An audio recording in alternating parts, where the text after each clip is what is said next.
Rancangan istimewa Hari Kanak-Kanak di Kerajaan SK Lasalle 2 Jinjang. Di dalam bilik mesyuarat istana yang berhias indah, Raja Daud Ali, Permaisuri Aisyah Baiduri, Cikgu Farhan Farid dan Cikgu Paulina duduk mengelilingi sebuah meja besar.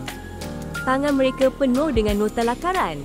"Kita mesti merancang hari kanak-kanak paling istimewa dan bermakna," kata Raja Daud dengan semangat.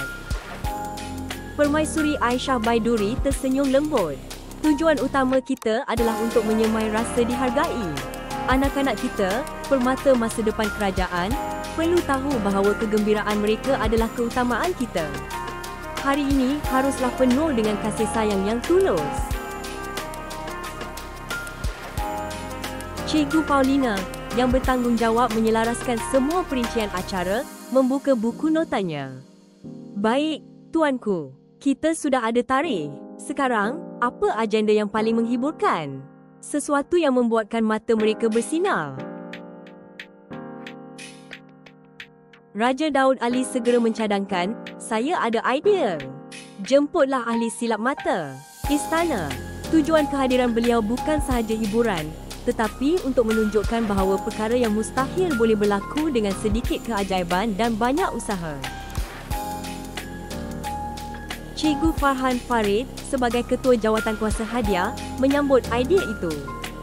"Dan untuk menambahkan lagi keriangan, kita perlukan pertandingan pakaian beragam. Untuk tahun ini, saya cadangkan tema yang mulia, Raja dan Ratu."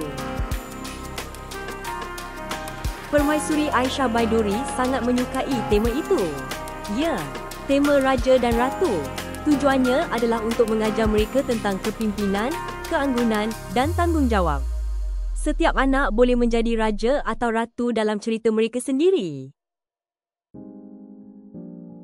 Cikgu Paulina mencatat, "Baik, pertandingan pakaian beragam bertema Raja dan Ratu.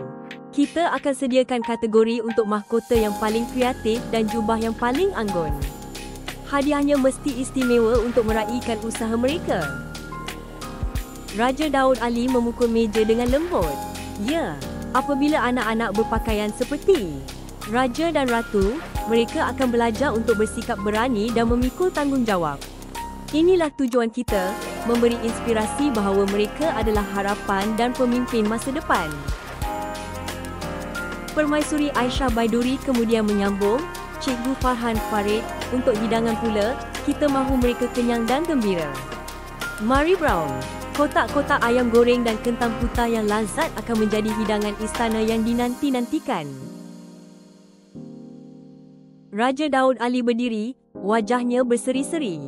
"Bagus, hari kanak-kanak ini akan menjadi bukti cinta kita. Setiap anak di Kerajaan SK Lasalle 2 Jinjang akan tahu bahawa mereka adalah harta yang paling berharga dan cahaya bagi masa depan kita. Rancangan ini telah sempurna.